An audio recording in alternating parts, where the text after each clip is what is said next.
Olá pessoal, tudo bem?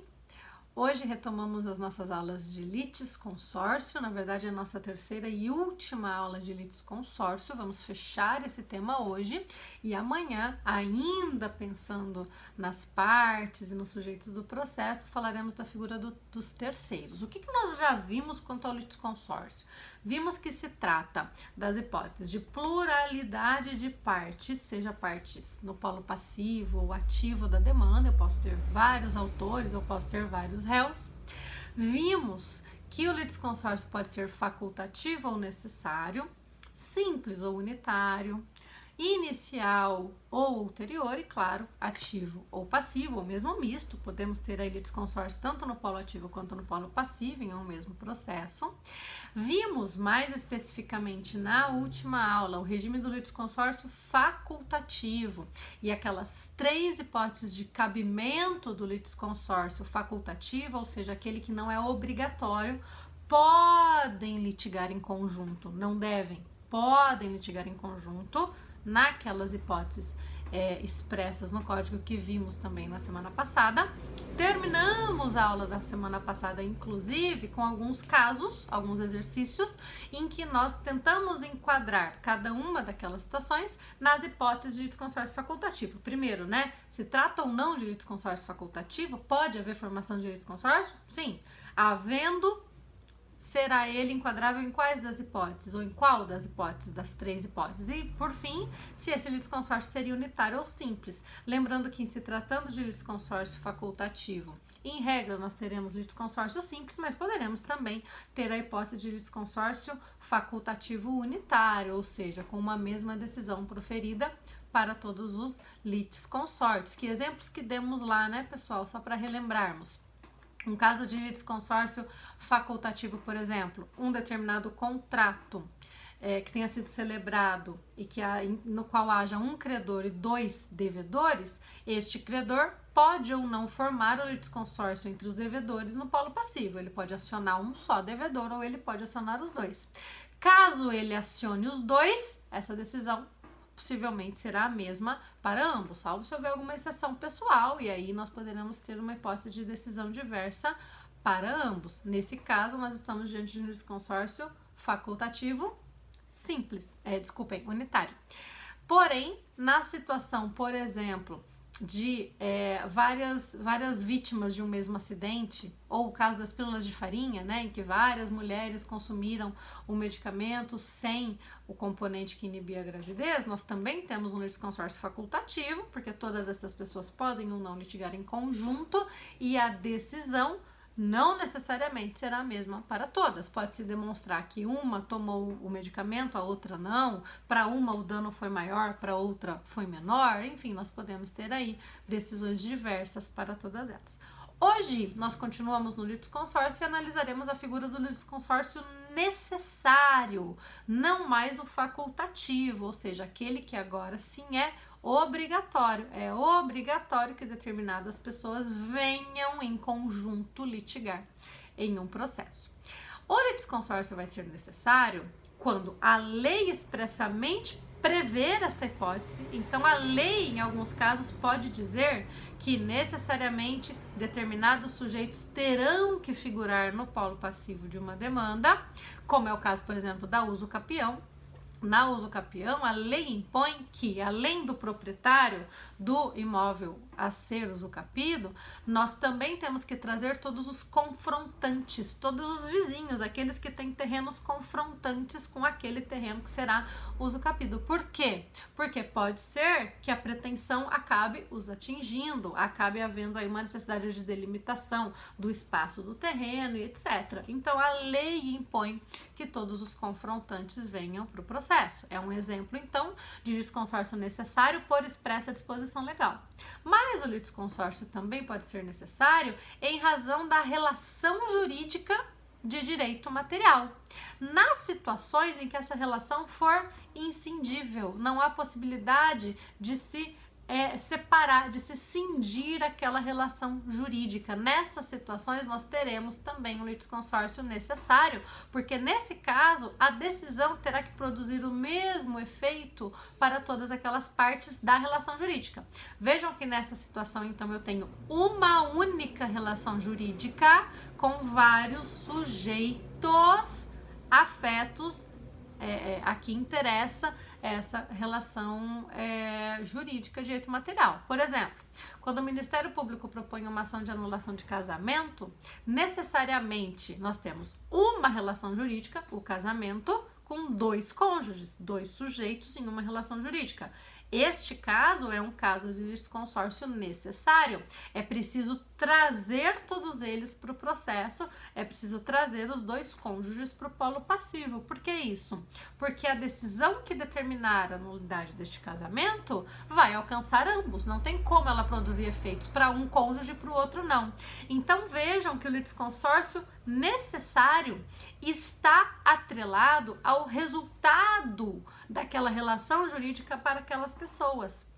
Neste caso, como o resultado atinge ambos, ambos terão que vir para o processo. Um outro exemplo, inclusive de um julgado que eu coloquei para vocês no material de vocês, diz respeito a uma nulidade de um contrato administrativo, por exemplo. Pensem num procedimento licitatório que seja nulo, que seja declarado nulo, etc. Nesse caso, nós também teremos a necessidade de incluir todos aqueles que celebraram o contrato administrativo no polo passivo da demanda, porque todos serão atingidos pela declaração de nulidade deste contrato. Então, aí temos um caso de litisconsórcio necessário, não por disposição legal expressa, mas porque a relação jurídica de direito material exige. Aqui é importante vermos uma questão, pessoal. Não há necessariamente vinculação do litisconsórcio necessário com a unitariedade, com a ideia do litisconsórcio unitário. O Código de 73 trazia um conceito equivocado de litisconsórcio necessário no artigo 47 do Código Antigo, em que ele vinculava o conceito de litisconsórcio ao conceito de litisconsórcio, o conceito de litisconsórcio necessário ao conceito de litisconsórcio unitário. O novo CPC, o CPC de 2015, não faz mais isso. Ele traz, então, as duas hipóteses de litisconsórcio, ou por disposição legal de lei, ok? Ou no caso da relação jurídica de direito material. Aí, nessa segunda hipótese, nós temos uma hipótese de unitariedade. Por quê? Porque se dois sujeitos integram uma mesma relação jurídica, não tem como a decisão proferida nesse caso não atingir ambos. O exemplo do casamento, né? A nulidade do casamento vai atingir ambos os cônjuges. Então vejam que na hipótese de litisconsórcio necessário decorrente da relação jurídica de direito material, nós teremos um litisconsórcio necessário unitário. Porém, quando nós tivermos um litisconsórcio necessário decorrente de expressa disposição legal, nós teremos a figura do litisconsórcio necessário simples. Portanto, o litisconsórcio necessário pode ser tanto simples, resultar em decisões diversas para todos os litisconsortes, ou unitário, resultar na mesma decisão para os litisconsortes. No caso da usucapião, por exemplo, nós temos uma hipótese de litisconsórcio necessário simples. Eu tenho que trazer proprietário e todos os confrontantes para o polo passivo dessa demanda. Porém, pode ser que a decisão seja diversa. O proprietário pode eventualmente perder o seu imóvel, porque vai acontecer o reconhecimento aí da usucapião, que é uma forma de aquisição originária da propriedade. Nós podemos ter o confrontante do lado direito que não sofra nenhum impacto, porque o terreno dele estava bem delimitado e não vai sofrer nenhuma influência no reconhecimento da usucapião. Mas o do outro lado, o confrontante do lado direito, vai perder um pedacinho, porque eventualmente vamos verificar, observar que no terreno que é objeto da usucapião tem uma diferença de delimitação e por isso vai acabar entrando num pedacinho do terreno dele. Enfim, a decisão pode ser diversa para todos eles. Por isso que é necessário, todo mundo tem que estar ali, mas o resultado não é o mesmo então nós temos aí uma hipótese de litisconsórcio simples. Que perguntinha vocês têm que fazer então, gente, para classificar o litisconsórcio? E daqui a pouquinho nós vamos de novo fazer um exercício de casos para verificar se é facultativo, necessário, simples ou unitário, agora que vocês já têm todas as espécies de litisconsórcio aí na cabecinha de vocês, a gente já pode olhar de forma mais completa para esses casos, né? Que exercício vocês têm que fazer então? Você tem que primeiro perguntar: é obrigatório que todos os litisconsortes estejam no processo? Existe uma disposição de lei que obrigue essa presença de todos? Ou, olhando para a relação jurídica de direito material, eu tenho uma relação jurídica inscindível que acaba alcançando vários sujeitos? Se a resposta for sim, você tem uma hipótese de litisconsórcio necessário. Se a resposta for não, podem vir, mas não são obrigados a vir, você chega então no litisconsórcio facultativo. Uma vez definido se é facultativo ou necessário, que outro raciocínio vocês precisam fazer? Deixa eu pensar agora se a decisão necessariamente vai ser a mesma para todos. Nesse caso aqui, a decisão vai ter que ser a mesma para todos. Todo mundo vai ser alcançado pela nulidade do contrato.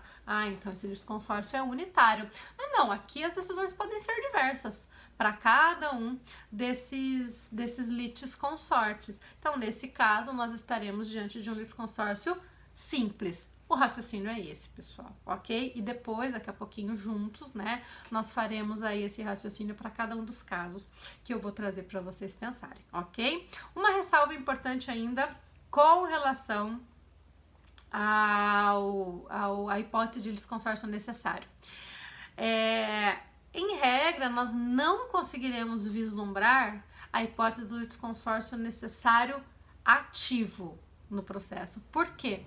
Porque isso implicaria obrigar pessoas a serem autores de demandas e o nosso ordenamento não aceita esse tipo de imposição. Nós não podemos obrigar alguém a exercer o direito de ação, assim como eu não posso proibir que alguém exerça o direito de ação porque a outra pessoa não quis vir para o polo ativo ao lado daquela pessoa. Então, o litisconsórcio ativo necessário significaria, de certo modo, até mesmo uma violação ao direito de ação e, por isso, nós não vislumbramos, na prática, a existência de hipóteses de litisconsórcio ativo necessário. Em geral, será passivo apenas o litisconsórcio necessário. Ok, pessoal? Espero que tenha ficado clara a diferença entre o necessário e o facultativo para vocês e, principalmente, a relação entre a necessariedade do litisconsórcio e a unitariedade desse litisconsórcio também é bem importante, ok? O que acontece quando não há a formação do litisconsórcio? O que acontece quando se propõe uma ação em que deveria haver o litisconsórcio e a parte autora não observa isso, ela não inclui todos os litisconsórcios necessários? Isso vale só para o caso de necessariedade, né? O que vai acontecer? O juiz necessariamente vai intimar esse autor para regularizar esse polo passivo. Ele vai intimar esse autor para que ele indique quem são os demais litisconsortes e promova a citação de todos eles. Então, por exemplo, se esse autor propõe uma ação de uso capião e só inclui o proprietário, não inclui os confrontantes no polo passivo dessa ação, ele vai ser intimado para incluir os confrontantes e promover a citação de todos eles. Caso o autor não atenda essa determinação judicial, ele não determine, então não realize, não promova a citação de todos, esse processo pode ser extinto sem resolução de mérito. Vejam então como é séria a inclusão dos litisconsortes necessários no processo. O que pode acontecer eventualmente se acabar que o processo se desenrole sem a presença de litisconsortes necessários? Aí nós vamos ter que olhar para o tipo de litisconsórcio necessário. Se for um litisconsórcio necessário unitário, ou seja, aquele litisconsórcio em que há obrigatoriedade e a decisão necessariamente vai ser a mesma para todos, neste caso, nós teremos a nulidade da decisão proferida. Ela vai ser nula porque há, inclusive, um problema de contraditório aí, né? Todas aquelas pessoas deveriam vir para o processo para que aquela decisão que acaba por julgar, acaba por alcançar uma relação jurídica que afeta a todos, fosse resolvida de uma vez para todos. Como todos não vieram, nós não podemos ter aí uma decisão válida, então isso gera nulidade da decisão. Se, porém, nós estamos diante da hipótese de litisconsórcio necessário simples, a decisão não é nula, mas ela não pode produzir efeitos para os litisconsortes que não vieram para o processo, porque nesse caso eles não poderão sofrer nenhum prejuízo em razão daquela decisão, já que eles não participaram daquele processo. Era então um caso de litisconsórcio unitário, nesse caso, nessa situação, desculpem, necessário e simples, tá? Nós temos algumas diferenças aí em razão do regime da coisa julgada, que no Código de Processo Civil de 2015 pode beneficiar terceiros, e depois, isso lá no ano que vem, no estudo do Processo Civil 2, na hora de estudar a coisa julgada, retomaremos isso, ok? Só pensem nisso, deem uma olhadinha no artigo 506 do CPC e pensem aí como vocês acham que isso fica diante da situação do litisconsórcio, embora a coisa julgada não seja uma preocupação pra gente nesse momento, porque é um tema muito complexo e nós deixaremos isso para depois. Tudo bem? A ideia, então, é que esse polo passivo seja integrado por todos estes litisconsortes, na medida em que o juiz determine que eles venham para o processo, e se não vierem, teremos aí como resultado ou a nulidade da decisão se unitário ou litisconsórcio, ou a ineficácia da decisão para os litisconsórcios que não vieram para o processo, se simples o litisconsórcio, lembrando que isso só vale para as hipóteses de litisconsórcio necessário. No caso de litisconsórcio facultativo, não existe obrigatoriedade de vir, então a decisão será válida e produzirá os seus efeitos. Claro que ela também não produzirá efeitos, salvo casos expressamente previstos, que nós vamos trabalhar depois no caso de coisa julgada, mas como regra ela não vai produzir efeitos de forma a prejudiciar terceiros. A decisão, gente, a coisa julgada nunca pode prejudicar terceiros ao processo, justamente porque eles não participaram do contraditório. De novo, falamos aí da questão dos limites subjetivos da coisa julgada, ok? O que nos interessa agora é saber, então, que a decisão que é proferida num processo em que deveria haver litisconsórcio necessário e ele não se formou, gerará esses efeitos, ou de nulidade da decisão, essa consequência, né? Ou de nulidade da decisão, ou de ineficácia da decisão, ok? Lembrem-se daquele exemplo, daquele caso que eu contei para vocês na outra aula, de um mandado de segurança. Eu não me lembro se era um mandado de segurança ou se era uma ação de procedimento comum, enfim, mas era uma ação proposta por uma instituição financeira que tinha ficado em segundo lugar num procedimento licitatório, e ela ingressa então com uma ação contra o município que promoveu o procedimento licitatório, alegando a nulidade desse procedimento e, consequentemente, a nulidade do contrato administrativo que surgiria dali. Era um procedimento licitatório para contratação de um banco, de uma instituição financeira, para pagamento da folha para folha de pagamento, né, dos funcionários dessa prefeitura. Um determinado banco ganhou, o que ficou em segundo lugar no procedimento resolve então entrar com uma ação impugnando o procedimento e inclui no polo passivo da ação apenas o município, não inclui o banco que ficou em primeiro lugar e que seria diretamente atingido pela decisão. Esse processo tramitou normalmente, ninguém se preocupou em incluir o primeiro banco ali e resultou em uma sentença. Essa sentença foi de procedência, reconheceu-se a nulidade do procedimento licitatório e do contrato administrativo. Aí o primeiro banco é comunicado, o banco vencedor foi comunicado, e quando ele foi comunicado, ele nos contrata então para dizer, gente, precisamos fazer alguma coisa aqui. Eu tinha que ter sido parte desse processo e não fui. Apresentamos então um recurso de apelação de terceiro prejudicado, porque o primeiro banco foi terceiro na relação processual, ele não ingressou no processo, então ele é terceiro, e aí nós temos a figura do recurso de terceiro prejudicado, e neste recurso alegamos a nulidade da decisão, porque se tratava de uma hipótese de litisconsórcio passivo necessário e unitário. Era obrigatória a presença do primeiro banco, do primeiro colocado no procedimento, em razão da relação jurídica material. E isso gerava também a unitariedade dessa decisão, na medida em que, se declarado inválido o procedimento e o contrato, o banco que consagrou-se aí vencedor, teria necessariamente que será atingido por aquela decisão e sofreria um prejuízo. Era então um caso de nulidade dessa decisão. Ok, pessoal? Vamos continuar em um outro vídeo com a previsão do regime jurídico do litisconsórcio. Daqui a pouquinho continuamos.